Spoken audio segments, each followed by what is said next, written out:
I used to work as a night custodian at an old middle school on the edge of town. It wasn't glamorous, but it paid the bills. I was in my early 20s, broke and desperate for steady work. So when the school district called me back after my interview, I jumped on it. The building itself dated back to the 1950s, and it looked every bit its age. Cracked tiles, humming fluorescent lights, and a faint smell of mildew that no amount of bleach could cover. At first, I didn't mind the graveyard shift. In fact, I liked it. I didn't have to deal with kids running down the halls or teachers nagging about trash cans. The halls were empty, the rooms were quiet, and I could take my time cleaning without anyone breathing down my neck. The solitude never bothered me, at least not in the beginning. The basement was a different story. The first time I went down there, I understood why every other custodian warned me about it. The basement wasn't finished like the rest of the school.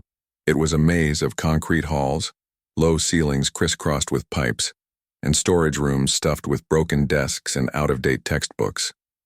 Some rooms didn't even have functioning lights. I had to use a flashlight just to see where I was going, and the smell. It was thick, damp like wet cement and rotting paper.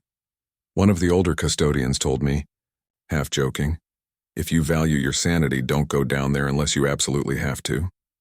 I laughed, thinking he was just messing with the new guy. But after that first trip, I understood. The air was heavy, oppressive, and the silence was never really silent. The pipes knocked, the walls creaked, and sometimes it sounded like someone walking just out of sight. For the first year, I avoided the basement whenever possible. I'd only go down if a teacher needed old supplies or if I was ordered to check something. But one night, everything changed. It was just past midnight when I found a note taped to my cart. My supervisor had written it before leaving. "Bring up the folding chairs from storage. Auditorium needs setup for the morning assembly." I groaned as soon as I read it. The chairs were in the basement. I stood at the top of the stairwell for a solid minute, debating if I should just leave it for the morning shift. But I didn't want to look lazy. So I grabbed my flashlight, pushed the heavy metal door open, and started down the concrete steps. The stairwell amplified every sound.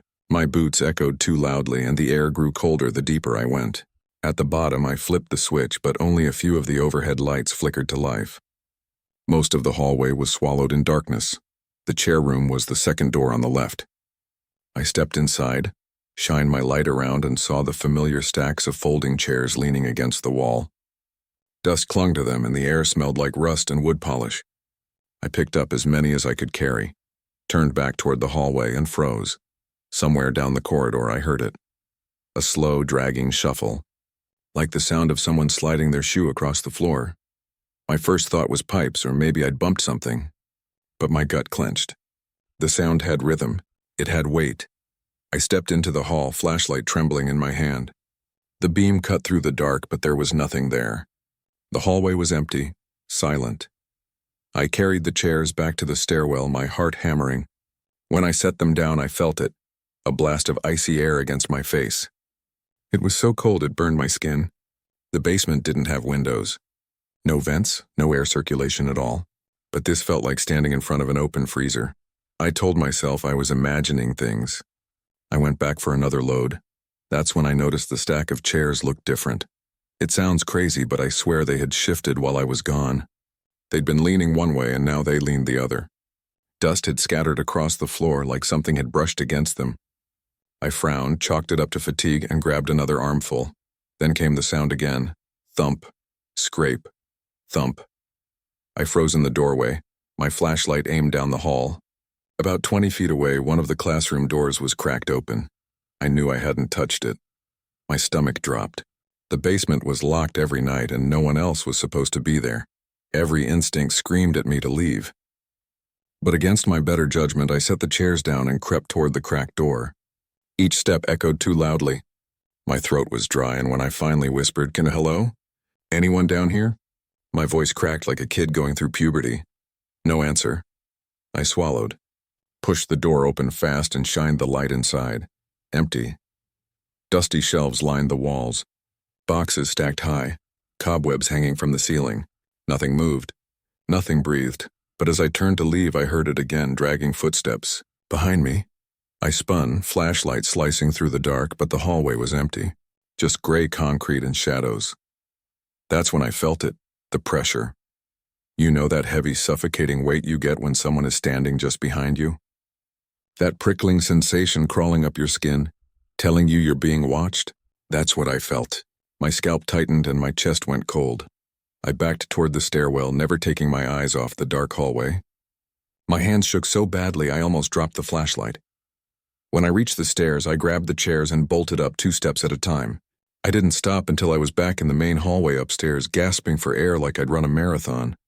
I told myself I'd imagined it, that the old pipes and creaky walls had gotten into my head. But I knew what I heard, and I knew I hadn't left that door cracked open. I locked the basement door that night, even though I wasn't supposed to, and I avoided it for the rest of my shift. But that wasn't the end. A week later, I was mopping the hallway directly above the basement stairwell when I heard it. 3 loud bangs, evenly spaced like someone pounding on the wall from the other side. The mop slipped from my hands, water splattering across the tiles. My blood went ice cold. Then the stairwell door rattled, like someone was shoving it from below, trying to force it open. I stood frozen, gripping the mop handle like a weapon, heart slamming in my chest. The rattling stopped after a few seconds, but the silence that followed was worse. It was thick, expectant. I didn't open that door. After that night, I refused to go into the basement alone. If something needed to be brought up, I waited until another custodian was there. I never told anyone what I'd heard because I knew they'd laugh or tell me about the so-called haunted basement. But I know what I felt, and I know what I heard.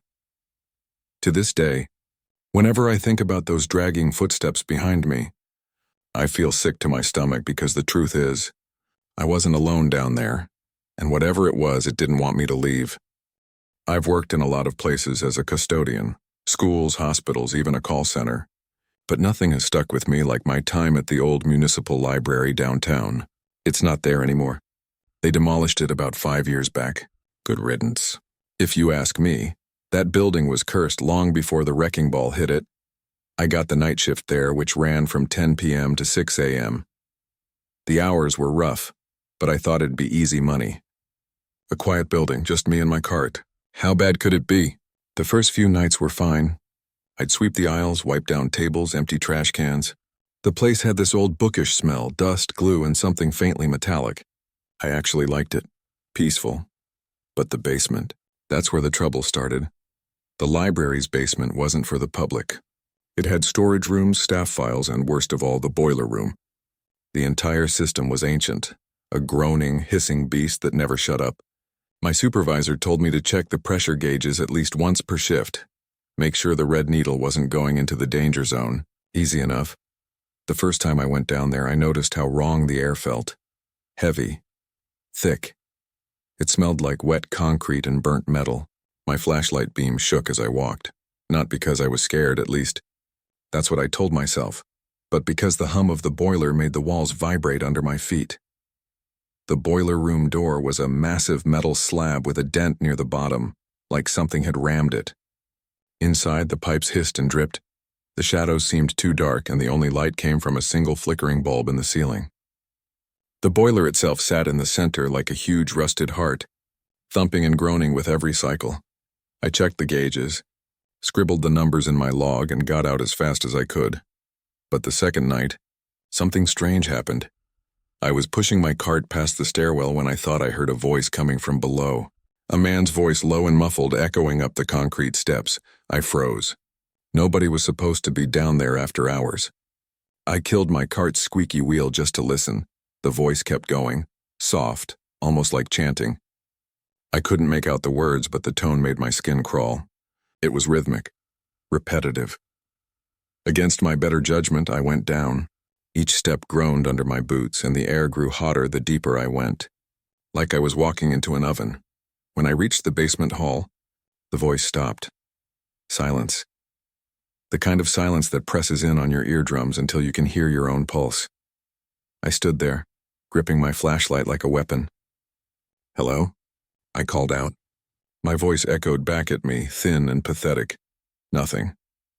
I forced myself into the boiler room. The bulb flickered overhead, shadows jerking across the walls. The boiler hissed, but otherwise it was empty. Nobody there. I checked the gauges with shaking hands, scribbled faster than usual, and bolted back upstairs. The rest of that shift, I swore I kept hearing faint whispers whenever I passed the stairwell. Not words, just sound. I told myself I was overtired. Hearing things. Libraries are creepy enough at night, especially old ones. But then came the third night. I was scrubbing the men's restroom when I heard it again, this time clearer. A man's voice, low, gravelly. It sounded like it was calling my name. I froze, brush still in my hand, staring at the doorway. It called again. This time I knew it wasn't the pipes or my imagination. Someone was in the basement. I stormed down there, pissed off, ready to tell some homeless squatter to get the hell out. But when I shoved open the boiler room door, the heat hit me like a wall. It was sweltering, hotter than it had any right to be. My uniform clung to my back with sweat. And there he was. Standing in the corner of the room, half hidden in shadow, was a man. At least I think it was a man. He was tall, way taller than me, and too thin. His skin looked gray in the flickering light, stretched tight over sharp bones. His head was shaved and his mouth hung open, jaw slack like a broken hinge. But it was his eyes that froze me. They were pitch black. Not just dark, black. No whites, no pupils. Just bottomless pits staring straight at me. I couldn't move, couldn't breathe. Then he smiled, a wide, toothy grin that didn't look human. His teeth were too many, too sharp, like broken glass shoved into his gums. I stumbled backward, slamming into the boiler. My flashlight slipped from my hand and rolled across the floor. By the time I snatched it up and pointed it at the corner, he was gone, nothing there. Just peeling paint and sweating pipes. But the heat lingered, oppressive, smothering. I ran. When I told my supervisor the next morning, he gave me this weird look. Not disbelief, not even annoyance, just pity, like he'd heard it before. "You get used to the basement," he said quietly, avoiding my eyes. I didn't go back down there alone after that. I started faking the gauge readings, copying numbers from previous nights. No way in hell I was setting foot in that room again. But the thing is, he didn't stay in the boiler room. The first time I realized that, I was mopping the main lobby. It was around 3 a.m., dead quiet. My cart squeaked and the mop swished across the marble floor. Then I heard breathing, not mine, it was behind me. Heavy. Wet. Like someone struggling through pneumonia. I whipped around. Empty lobby, my chest went tight. I dipped my mop back into the bucket, telling myself I was imagining it. But when I pulled it out, the water wasn't clear anymore, it was red. I dropped the mop, heart hammering. The bucket tipped, spilling across the floor. And when the water spread out under the fluorescent lights, it was just water again. Clear. Normal. I stood there shaking, mop handle clattering to the tiles. After that, I started seeing him everywhere. In the reflection of the darkened windows. In the shadows between bookshelves. Sometimes just for a split second, but always watching me with those black eyes and that broken grin. I stopped sleeping properly. Stopped eating. My co-workers noticed, but what could I tell them? That some thing was following me? That it lived in the boiler room and wanted me? One night, maybe a month in, I decided I couldn't take it anymore. I went down there with a flashlight in one hand and a wrench in the other. My plan, if you can call it that, was to confront him. Tell him to leave me the hell alone. The basement felt even hotter than usual, the air thick like soup. My footsteps echoed too loud as I approached the boiler room door. I took a deep breath, shoved it open, and yelled, "I know you're in here." The light flickered. The boiler hissed, and then I heard it. That same low-chanting voice I'd heard my second night. Only this time it was louder, faster, it wasn't English. I don't know what language it was, but the sound clawed at my brain. My teeth hurt just hearing it. I raised the wrench, flashlight beam shaking across the pipes, and he stepped out from behind the boiler, grinning, his mouth opened wider than humanly possible, stretching ear to ear until his jaw cracked and he laughed. Not a normal laugh, a deep rattling sound that vibrated through the pipes, shaking the whole room. I bolted. I don't even remember how I made it back upstairs, but I do remember bursting through the front doors and vomiting on the steps. I didn't go back inside. Not that night. Not ever. The next morning I quit. Didn't even bother to pick up my last paycheck. A year later they demolished the library. The city said it was because of asbestos contamination. But I know better. I still see him sometimes, in reflections, in dreams, always grinning, always watching. and deep down I know the truth. The boiler wasn't what kept that building alive. He was. I worked as a night janitor at a high school for almost 3 years. If you've ever been inside a school after midnight, you know how different it feels. Places that are usually loud and chaotic become wrong, too quiet. The classrooms feel hollow, like they're waiting for something. Every sound, your footsteps, the squeak of your cart, even the slosh of mop water, echoes too long. The worst part wasn't the classrooms or the library. It was the gym. The gym had these old wooden bleachers that creaked when you walked across them, and the air always smelled faintly of sweat no matter how much I scrubbed. Connected to it were the locker rooms, boys on one side, girls on the other. My shift usually started with the cafeteria and ended with the gym, which meant I was always in the locker rooms last, usually around 2 or 3 a.m. I hated that routine. Something about those locker rooms felt wrong. The lights in there were on a motion sensor, but they had a delay, which meant I'd push the door open and stand in pitch black for a few seconds until they clicked on.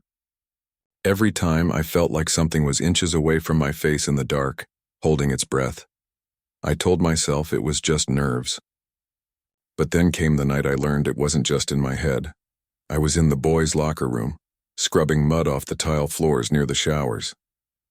The fluorescent lights buzzed overhead, a dull, sickly glow bouncing off the mirrors. My cart sat by the door, radio humming static from bad reception. That's when I heard it. A locker slamming shut. The sound was sharp, metallic, echoing through the room. I froze, my brush halfway across the tile. "Hello?" I called out. Silence. Every locker in that room should have been empty. I was the only one in the building. At least I was supposed to be. I stood, brush dripping water, and scanned the rows of lockers. The sound had come from the far corner. I forced myself to walk toward it, each step echoing too loudly. My reflection in the long mirror looked pale, sweat shining on my forehead. When I reached the end of the row, I yanked the locker door open. Empty. I checked 3 more. Nothing. My chest felt tight. I told myself it was a draft, or maybe I'd imagined it. I went back to scrubbing, then another one slammed, this time right behind me. I jumped, heart hammering. Spinning around, I saw the locker door still vibrating from the force. The sound of metal on metal rang in my ears. My stomach turned ice cold. I backed toward the exit, dragging my brush with me. My eyes kept darting to the mirrors. That's when I noticed it. My reflection didn't match. I was standing still, breathing hard, sweat running down my temple. But in the mirror I was smiling, a wide, awful grin splitting my face.